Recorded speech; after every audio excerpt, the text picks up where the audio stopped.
There's Riane. Okay. Riane's coming in now. Yes, hooray. Yeah. All right, welcome everybody to the Edgewalker Café. This is April 17th, 2025. And we have Matt Perry, who's going to be hosting this Edgewalker Café and facilitating our discussion with his special guest who's just arriving, Riane Eisler. Hello, Riane. Welcome. Thank you. It's a pleasure to be here with you. Oh, we're so happy to have you here. So people are coming in, and we're going to begin with an opening contemplation, as we often do, always do, actually. I should say it's because we consider this sacred space. This is a time for Edgewalkers to come together and realize that we are on the leading edge. We are not the fringe. We are not marginalized. We are on the leading edge of what's evolving in humanity. And that often being on the edge can feel alone. And maybe you can even question whether you're crazy to be following the calling that you feel, and yet you cannot not do it. And so we come together in community to support one another, to encourage one another, to provide resources, to cheer each other on, and to grow in strength in this movement towards what Riane will share more about in terms of creating a loving, compassionate partnership society. So I want to begin with a quote from a book that Tracy Meyer, Kristen, who I hope will be with us today. Kristen Ekins is one of our certified Edgewalker facilitators. And Kristen recommended this book, I'll show you in a minute, called The Jedi Mind, Secrets from the Force for Balance and Peace. The Jedi Mind. And so I'm just going to read a quote and ask that we spend a minute together in silence, reflecting on however this quote might touch us and open up in our hearts and souls. This is a quote from Luke Skywalker. The Force is not a power you have. It is not about lifting rocks. It's the energy between all things, the tension, the balance that binds the universe together. So I invite you to join me in a moment of silence, and I'll read that one more time, and then we'll be quiet for 1 minute. The Force is not a power you have.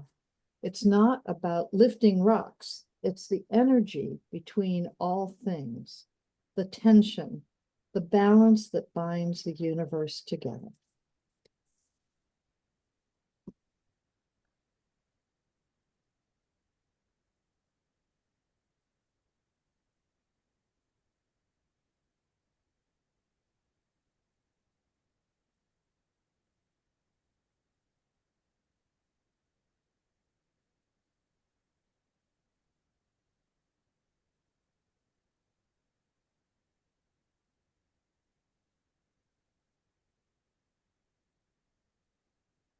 Thank you very much. I welcome you back into the room, and I'm turning it over now to Matt Perry, who's a recent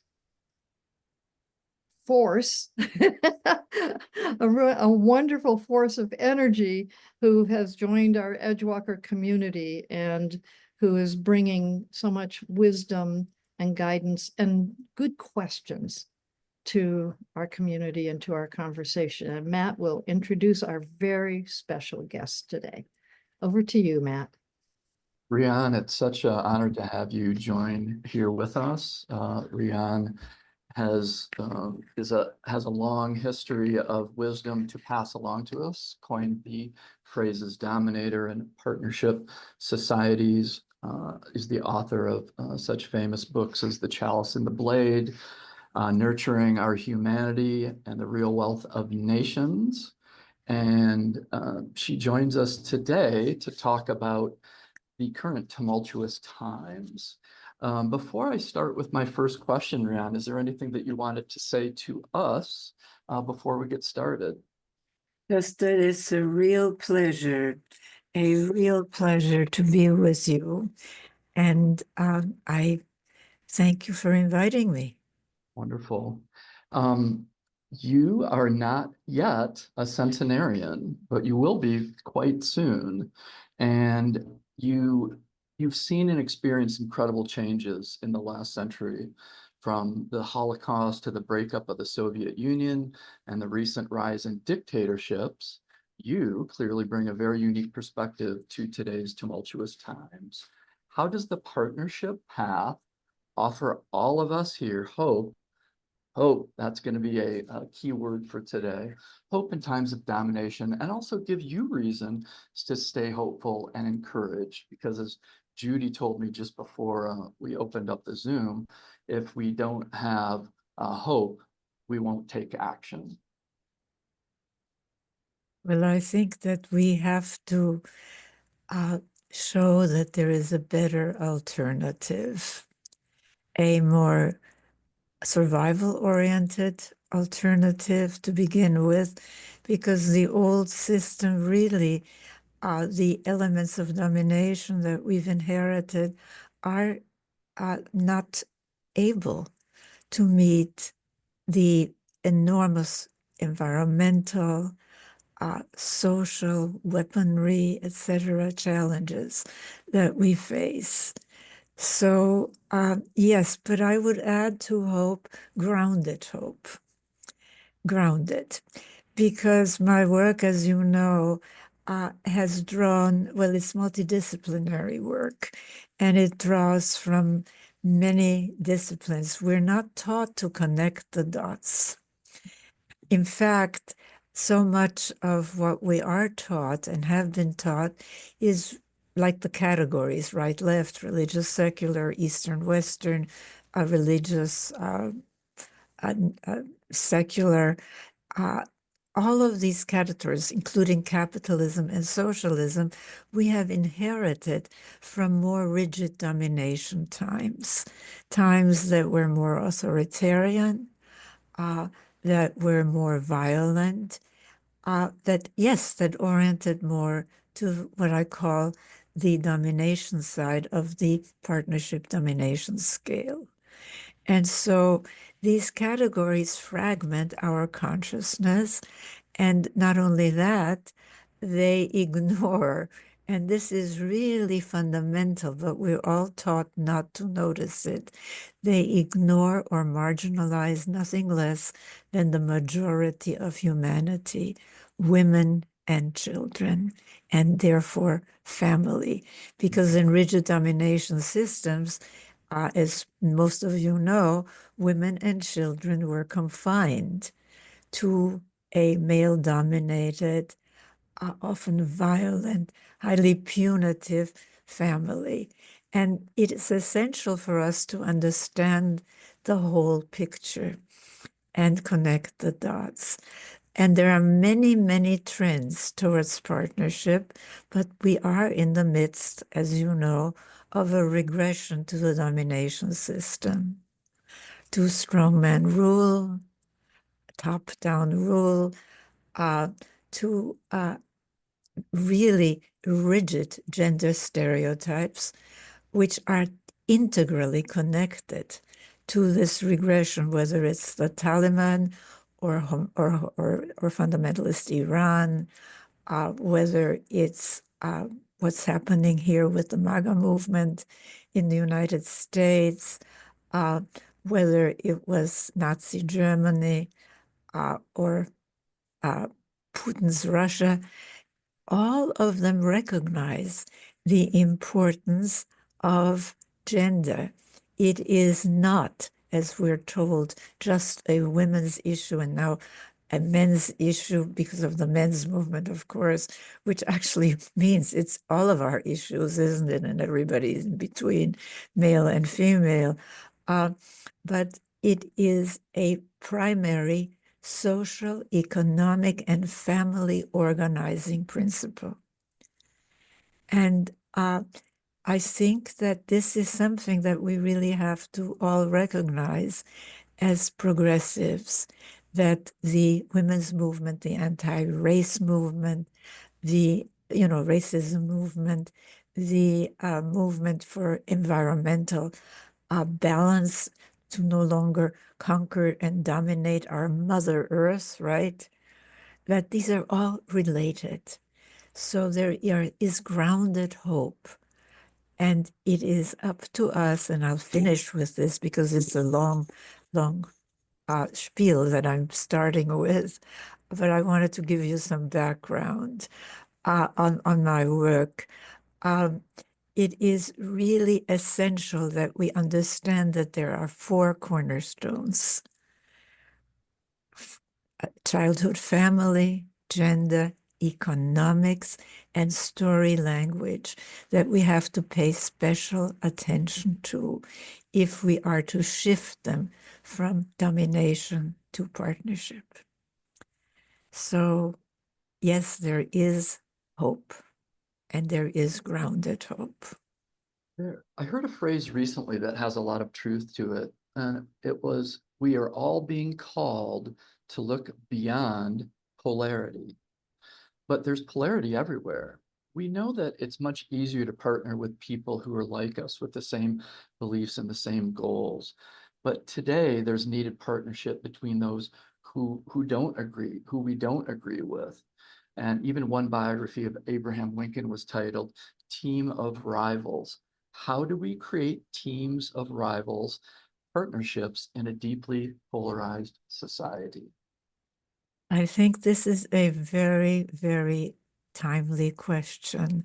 And unfortunately, to do this, we have to deal with trauma Mm. because domination systems are trauma factories.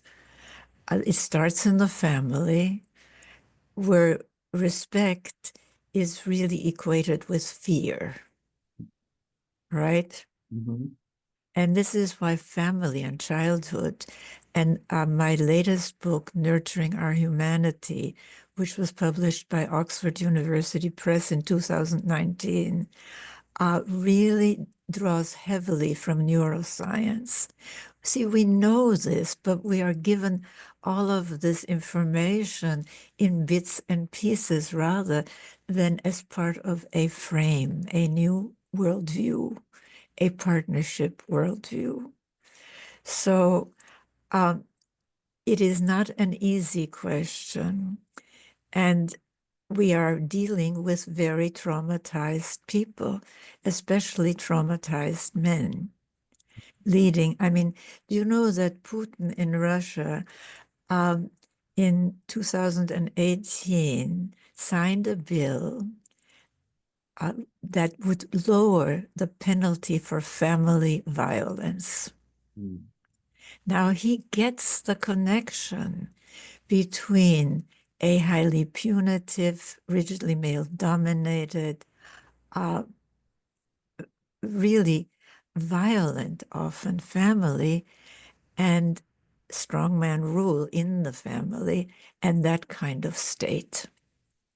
We have to start connecting the dots. And the center, and I want to invite all of you to support this and to attend this, is planning a virtual summit on family violence. It's called Peace Begins at Home. Because our job really is to not disrupt. I mean, look at what the disruption that is happening in the United States right now. Our job is to show that there is a better alternative, that it is more pleasurable, that it is less violent, that it is something that can not only help us survive in these unprecedented times, but also to thrive. And I can tell you more about the Peace Begins at Home Summit. It will happen on October 29, so please mark your calendars, for that, and it will be online. And if you all go to partnership, to our website, centerforpartnership.org, you can be on our mailing list, and we will send you more details because we are now in the planning stages. But if any of you want to support this, please, there is a donate button on the center site. And if you can think of people that would be important patrons, speakers, please let us know. Wonderful. And that the full name is the Center for Partnership Systems, formerly the Center for Partnership Studies. Right. So you've mentioned two fascinating things. You've mentioned being grounded and also dealing with trauma. And so grounded hope and dealing with trauma. There are certain people out there who are exploring these important somatic realms. And there are people who are never going to go down that path. How do we move forward? And let me, if I can, I'd like to add, this is going to be kind of a two-part question. The second one was a practical question. So we can put these together. Many people on this call are feeling untethered, lost at sea, not knowing what's coming next. And so they feel frightened, anxious, and angry. It can feel like every day is just a struggle to survive. And perhaps more important, harder to make meaning during each day. Do you have daily practices that keep you connected and hopeful? And how? So that's part one. What do you do? What do you advise us to do? And what about the people out there who we are trying to partner with who are never going to do these kind of exercises?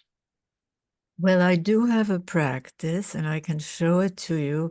It's much better if you stand up, but it's a meditation that's almost an instant meditation. And if you can watch me.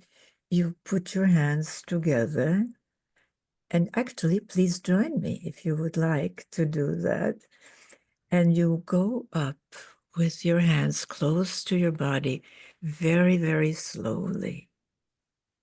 And then you open slowly your hands. And some of you will feel an energy coming through you at this point. But you have to do it very slowly. And then you bring your hands together to get this energy. And then close to your body, close to your face, you bring this energy down. And you don't forget to breathe, please. Because when we're anxious, we hold our breath. And we can do it another time if you like, because it's just so that you can see what it consists of. And if you want, you can close your eyes. Or you can watch me to be sure that you have it. But the secret is breathing and slow.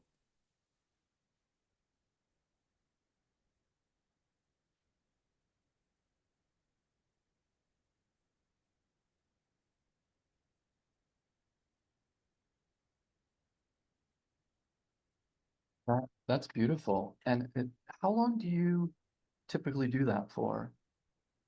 Well, the thing that's so beautiful about it is that it's an instant meditation. Nice. It doesn't take a long time.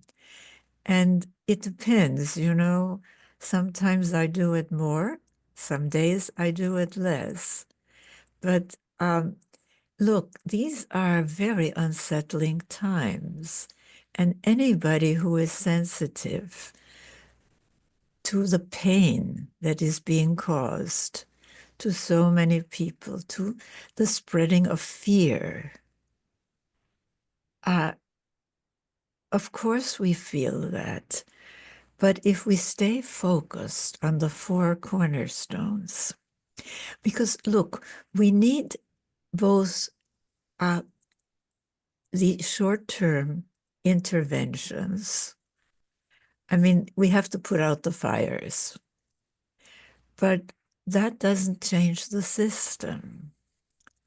Whereas focusing as we do with the Peace Begins at Home summit, focusing on the four cornerstones, and they're all interconnected,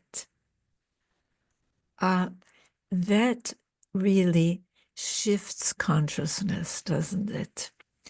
Because, you know, people talk about peace all the time, but they really focus on war or on crime or on terrorism, but they somehow marginalize domestic violence. And we have to change that. Violence against women, violence against children of both genders and everybody in between. That is where the trauma starts. But it continues also with economics, which is, you know, of course, gender and childhood are cornerstones. But look, we have inherited our economic systems from more rigid domination times, from the 1700s and the 1800s. And we're now in the 21st century, post-industrial era, right? So going back to all of that, really, these systems are antiquated, but not only that, although both capitalism, you know, Smith and Marx, socialism, challenged some traditions of domination, they both perpetuated what I call the hidden system of gendered values. Think about it for a moment. A caring is coded feminine, isn't it? As we have inherited it. Now, when the Real Wealth of Nations came out, which is the book, the subtitle is Creating a Caring Economics. And I highly recommend it to you because it's not that we don't need markets. We don't happen to have a free one. And it's not that we don't need enlightened government policies, which are essential.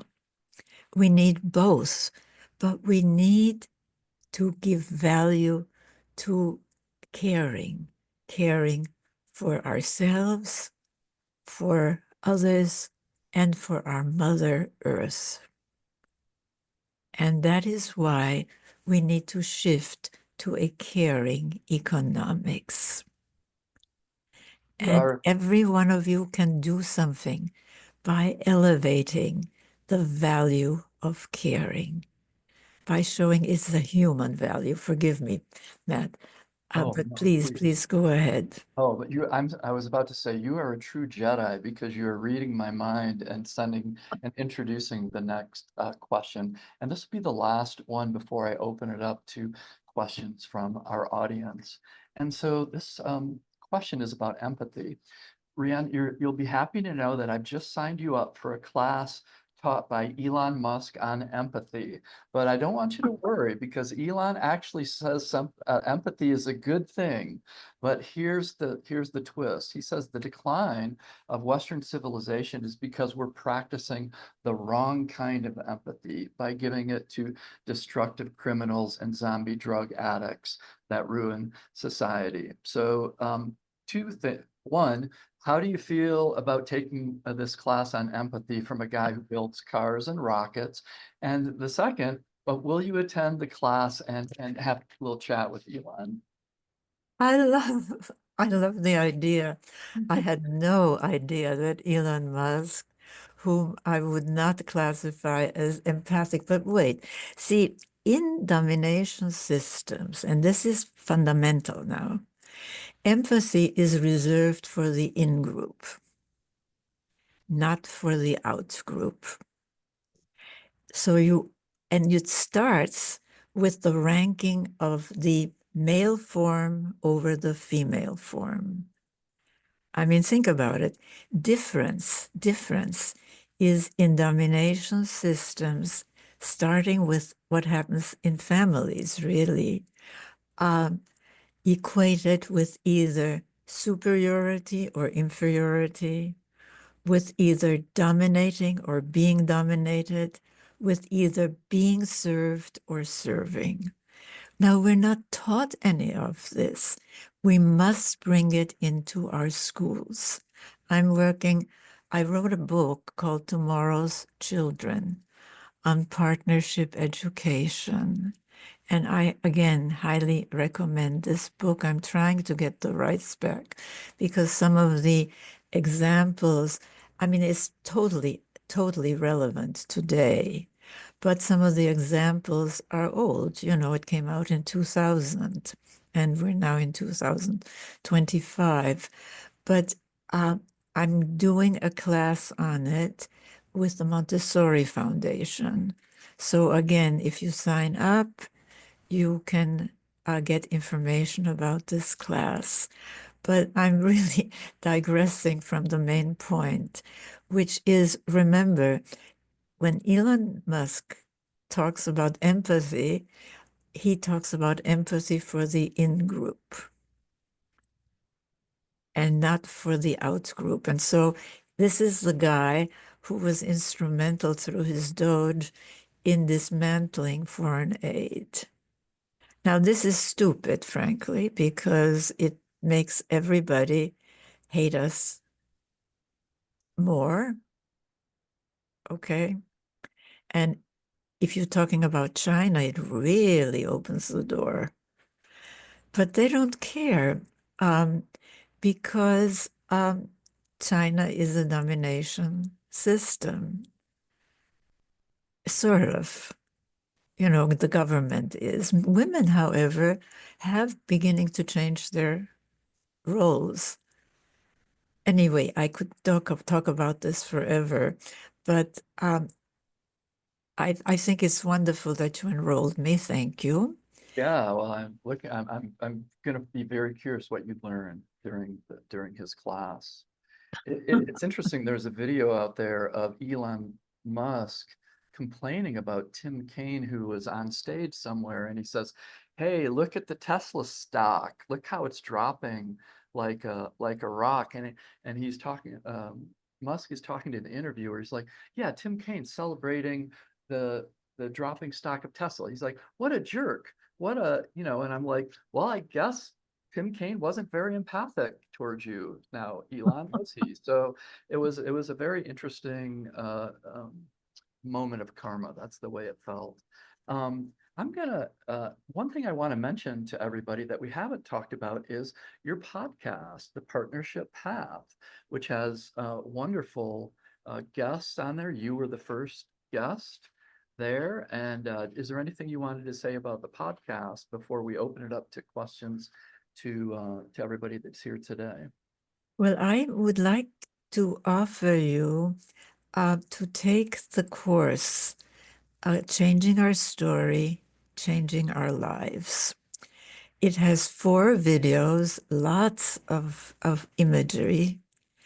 And even though, again, it was done some time ago, not as long as the as Tomorrow's Children, not as long ago as that.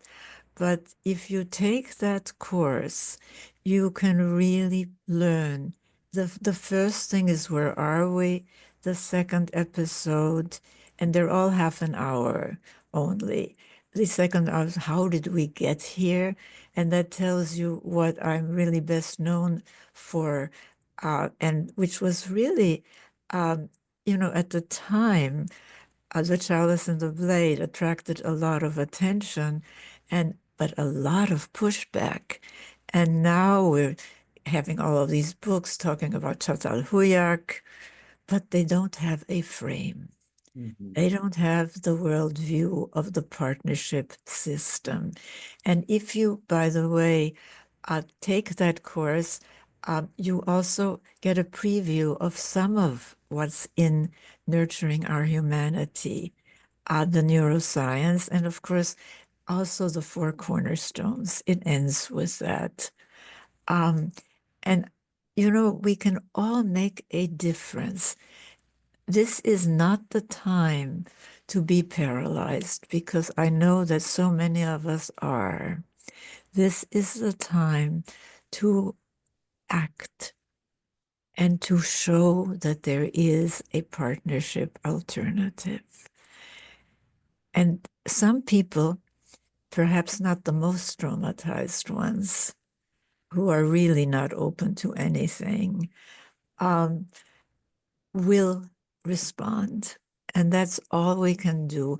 And I will send you, if you remind me, some articles, very short articles, and an interview for the Scientific American that I would like to share with all of you. Beautiful. Okay, but you have to remind me, We, please. we will do that. And the course you mentioned, Changing Our Stories, Changing Our Lives, is available through the Center for Partnership Studies website. Yes, the Center for Partnership Systems, which Sorry, is system. centerforpartnership.org. Yes. And you can enroll there. It's very minimal the cost. And if you really can't afford it, um, you know, we give scholarships. Well, But do donate if you possibly can, because this is important. we will definitely follow up with you. Right, please, let's open it up to questions and please raise your hand. Or just come off of mute and ask Riane your burning question. Riane, has there ever been a question that you wish people would ask that has never been asked of you? That's a lovely thing. I don't know what that would be. I think most of you know that I am a child Holocaust survivor. And so these times, by the way, are bringing back a lot of trauma for me.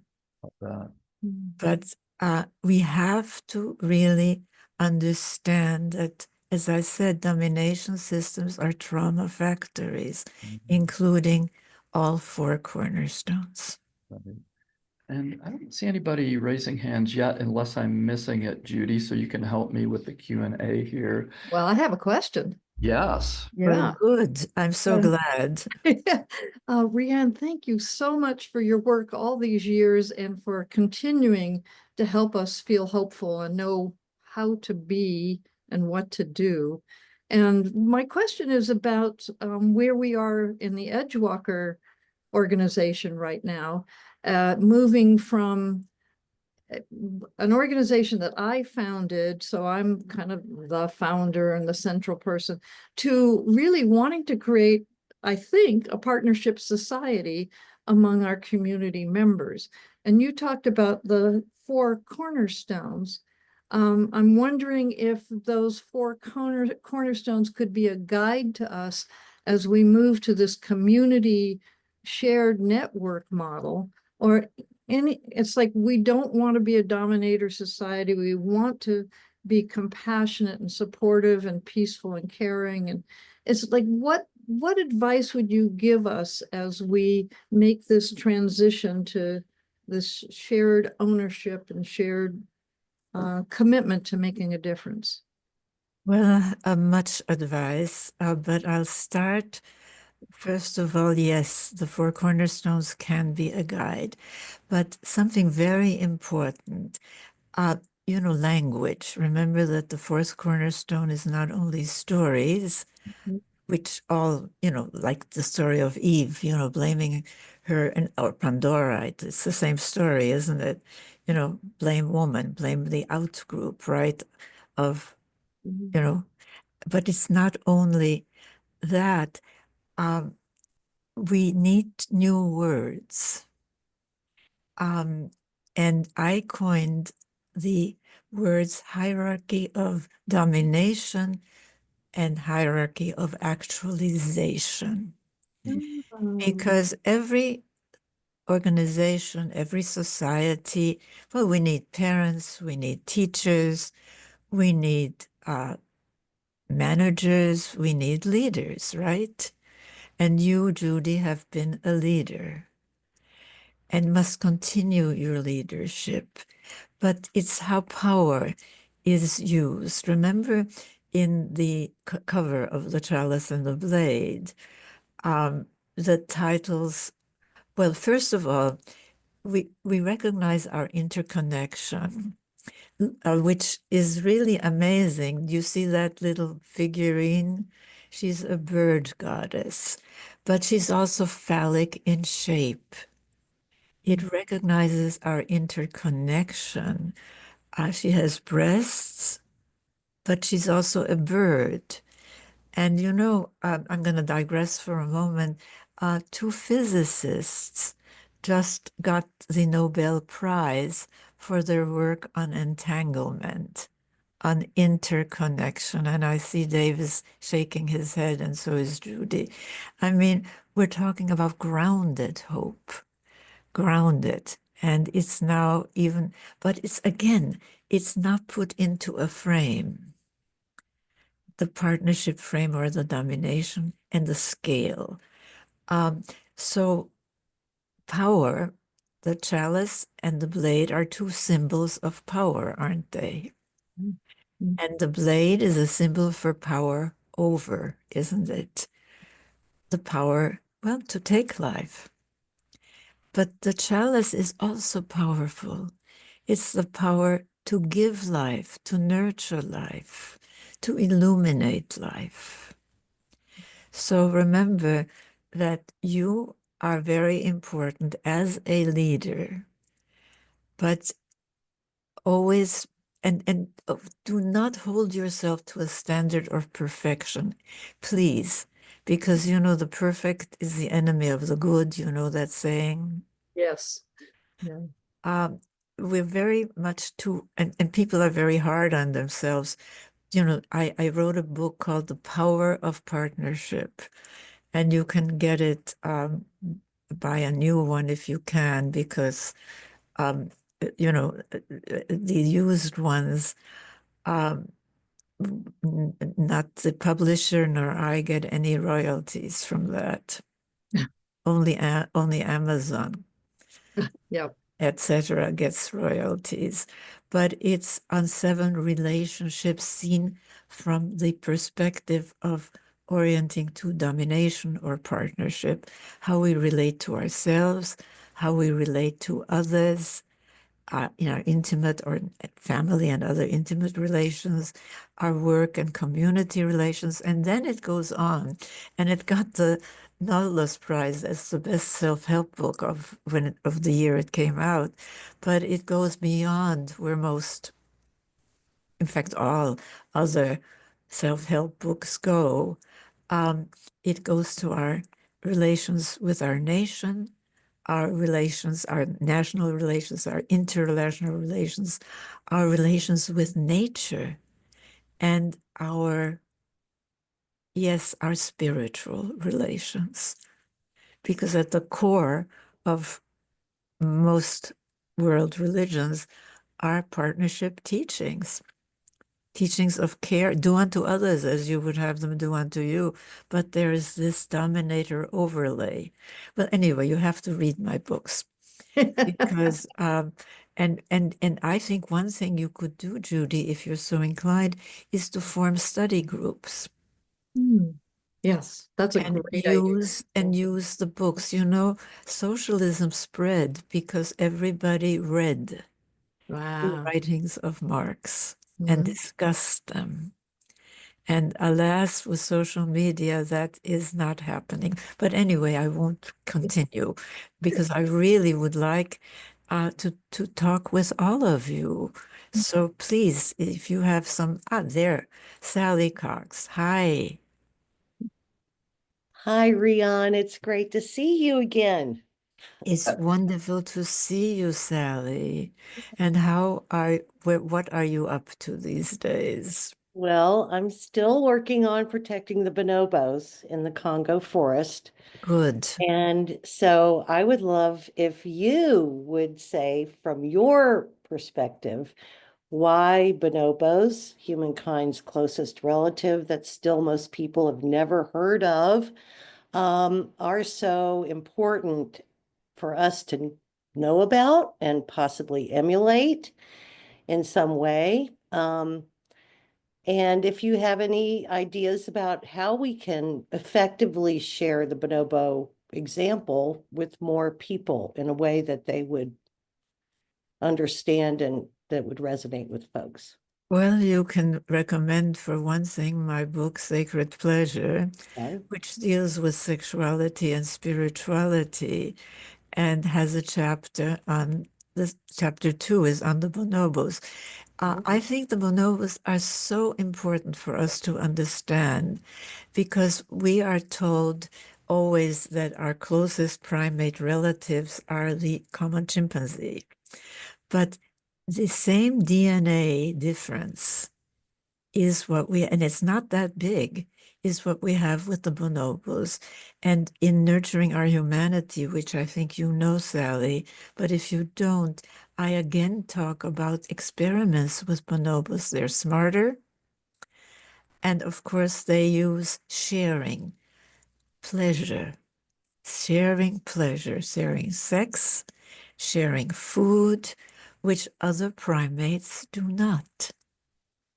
Now, I think that we have to popularize and support the bonobos because they're going extinct. And also their matriarchal society, the fact that they're led by females and do have this cooperative, peaceful society, right? Well, I wouldn't call them matriarchal. They are certainly, the mothers, the females, have a lot of power, but their sons are also quite influential. And we are not used to the idea. I mean, look, from my perspective, the opposite of patriarchy is not matriarchy, it's partnership. Because matriarchy, and this is something that we really have to use, and you can use it in your websites, on the social media. Matriarchy is off-putting to men, frankly. I mean, and this is not about dominating. It is not about controlling. It's about partnership and using power to and power with. Power to is our creativity. And this is really what I commend all of you to use and to help us at the Center for Partnership Systems use. Because we have to change consciousness. That is our job, isn't it? We have to change the worldview because in the domination system, there are only two alternatives. You either dominate or you're dominated. There is no partnership alternative. But thank you, Sally, for bringing up the bonobos. And I really highly recommend Sacred Pleasure because it foreshadows so much of what I later focus on, economics and neuroscience. Well, anyway, I think if you do have, Judy, book clubs, that would be perhaps well, Chalice is probably the place to start. But Chalice focuses on gender, whereas in Sacred Pleasure, I already focus on childhood as well. We have a hand Yes. up. We have a hand up here. So Shara, if you want to come off mute and ask your Thank question, Riane. you. Thank you, Riane. Thank you so Sure. much. And thank you for being able to have your finger on the pulse and present with a regulated nervous system. Because I find that challenging and I admire how you presence. I'm going to ask a question that I'm not skilled in the words, but hopefully you'll get my meaning. I'm very curious at the lack of leadership right now to present a new story or a third way. And I'm thinking, I don't know when being woke became a bad thing, right? Because to me, these are values of care, and care for those who maybe have less power even. But there was, I think, a lot of unchecked overreach in the woke movement, over policing of words, maybe even some domination in that model, that wasn't shepherded by the wisdom of maybe the older generations that didn't quite see what the younger ones did. But nevertheless, there was action to take a stand against values being violated. Yes. And I don't see that capacity to take a stand about values being violated happening now when they're more egregious. And I almost get the sense that maybe the partnership consciousness knows how to set boundaries with the in-group, but not the out-group. Like we're paralyzed. I'm just so perplexed by the lack of leadership. And I was wondering if you could speak to that. Well, you know, confusion and fear make it difficult to focus on new alternatives. Mm. But it is, you are all leaders. That's the point. Mm.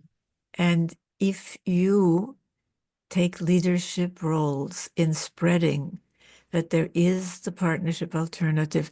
If you go to our website, by the way, which again is centerforpartnership.org, and you go to the top of the home page under media, there are lots and lots of imagery. The partnership model, the domination model, the four cornerstones. Share that on your social media. We are all leaders. I think that in a sense, it's an opportunity for all of us to take the lead with a new, not so new, really, rather old, if you've read The Chalice and the Blade and other books that I've written, a possibility for us as human beings. And I really urge you to read my last book, which has so much neuroscience in it, Nurturing Our Humanity. I think I hear you saying that even my bafflement at the lack of external leadership is part of the domination consciousness, that we all are the new story.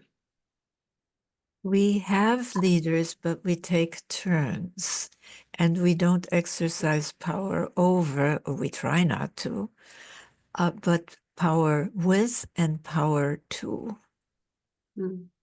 Creative power. And showing there is an alternative. And I see Val, because we're beginning to run out of time, and you are all coming to life here. So I hope I have answered. Where'd you go? Somewhere, Shara, that I've answered your questions, but I'm going to go on to Val. Thank you. Thank you. Hi, Val. Val, take yourself off mute and ask, and it's if you Hi. rather quick Thank you question. very much. I just want to offer an affirmation that's very personal. I'm a retired Presbyterian minister, and I spent my 40 years of active ministry trying to do what you've been talking about in the churches I served, to help people recognize that every leader has power and they have a duty to exercise it. But the values by which they exercise that power is extremely important. And I can say that there are two churches in the area where I serve in Rochester, New York, that came through COVID with increased membership, without the loss of a single important program they had going before COVID, with worship that started virtually 6 weeks before the pandemic restrictions were in place. and came through stronger financially, membership-wise, and spiritually than they did before COVID. I was not their pastor then, but I was their pastor for 12 years in one church and 13 years in another. And I believe it was because leadership was recognized as a resource for achieving the health of all of us, not just some. And we had elementary school children that were in positions of leadership in both of those churches. And it was built around, and I never read your books, but I will.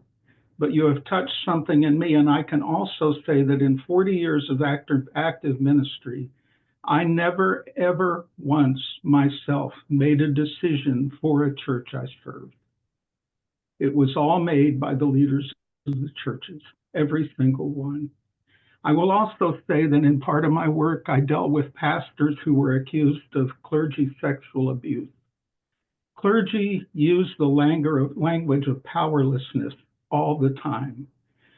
The impediment to accountability was teaching people who have used powerless language all their lives to believe that they have incredible power and they used it inappropriately. So I want to thank you because I'm ready to read your books, but I'm also feeling confirmed in an attitude that I have had that was not much celebrated by a lot of my colleagues, but I'm feeling good about it now. So thank you. Thank you, Val. Thank you for all you've done, and thank you for sharing.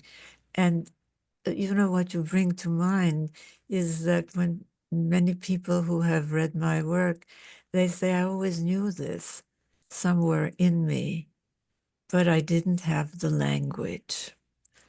So we're back to language. And thank you so very much for sharing. Tracy, yes. Riane, I'm so honored to have listened to you and shared all of these wonderful comments. This is so strong for me because at this time in my life, I have overcome some trauma quite a number of years ago and have worked towards the way that I lead people. At this time, I'm an executive coach and I train leaders.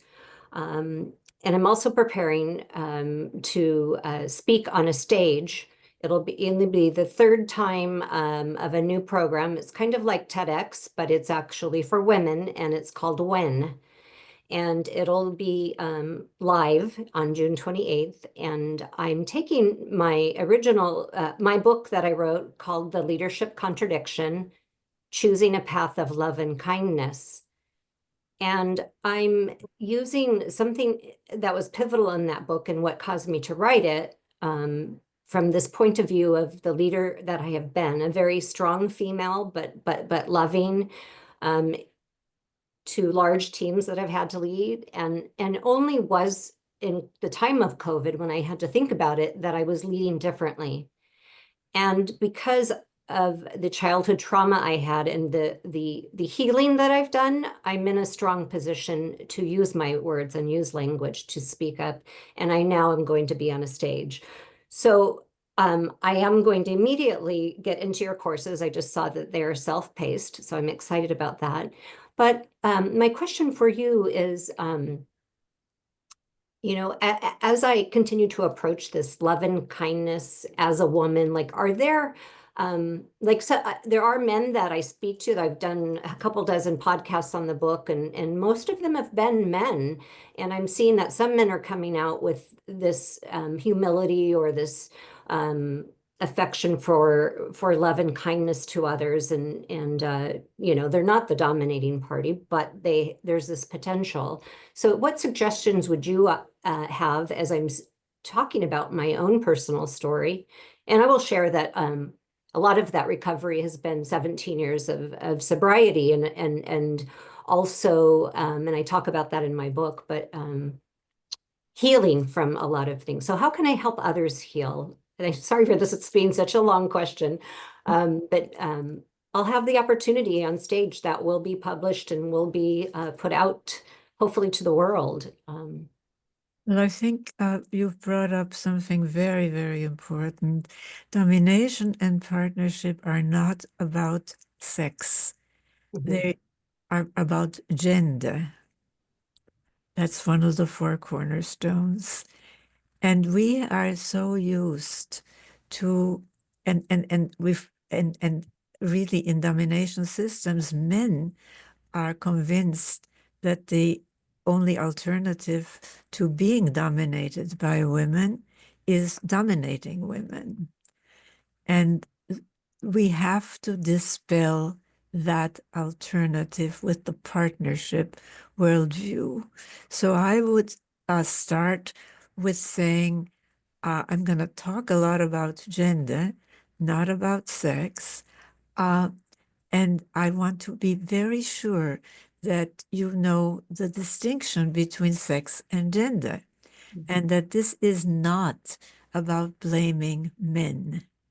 Men have to give nothing less than their lives. Think about it, because some guy on top, like a Putin, wants more real estate, right? Not to speak of the fact that men are deprived of what is core to their humanity, the so-called soft feminine emotions in domination systems. This is a very unnatural system. And I think that really showing that the alternative to patriarchy is not matriarchy, it's partnership. That is the core. And we've got to reclaim some of these men who have been convinced. I mean, tell them, you know, you want to give your life because some guy on top wants more real estate. Yeah, you give him the sop of being, you know, the king of the castle, so to speak, of your home. But that's a sop only because you have to fit into a domination hierarchy. And you have to give nothing less than your life because some guy on top says, hey, it's patriotic. I mean, there's so many things, aren't there, that we need to, thank you, Tracy, and good luck with your talk. And spread the partnership domination scale. Will. Because that is our hope, is to show that there is another better, more pleasurable, frankly, that the domination system at our level of technology is taking us to an evolutionary dead end, not only environmentally, but in terms of nuclear and bacteriological weaponry.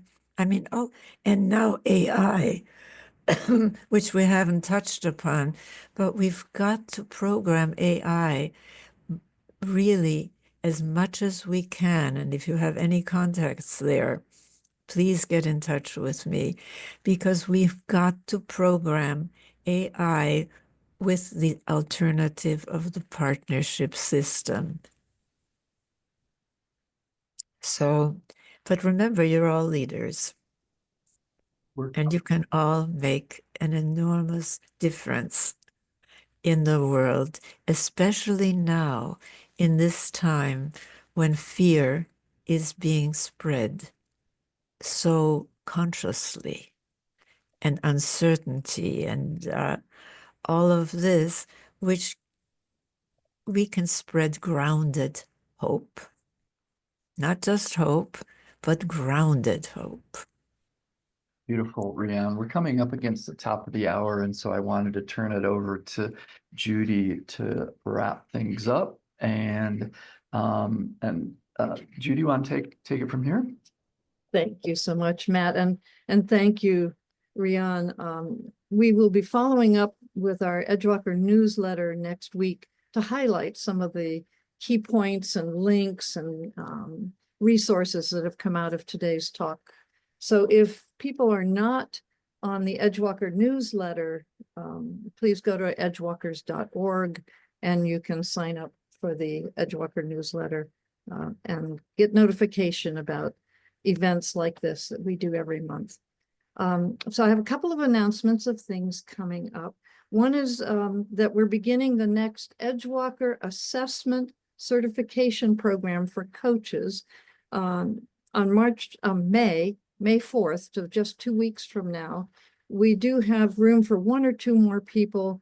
If somebody would like to use the Edgewalker profile or the archetypes of change assessments in their coaching or training that they do with clients. So this is specifically for change agents. Our next Edgewalker Café is going to be hosted by Amy Lynn Durham, and that will be on May 15th. We do these every month. They're free, and please let people know that we'd like to see you back, and we'd like to see others that you think would benefit from these kinds of conversations. This summer, we are moving towards a paid membership organization in order to support the expansion of much of the work we're doing. And we'll continue to offer things for free to support this community, but we want to grow it and deepen it and provide much more sense of being a part of a movement that is so important right now. And that includes doing face-to-face now that we're on the other side of COVID. And so there will be a face-to-face Edgewalker retreat in Ireland at the end of July. And then in October 24th through 26th, we're doing a retreat here in Fayetteville, Arkansas, which is a blue island in a Red Sea, or maybe I could say it's a partnership organization in a dominator model state of Arkansas. So it's a really highly enlightened place to be.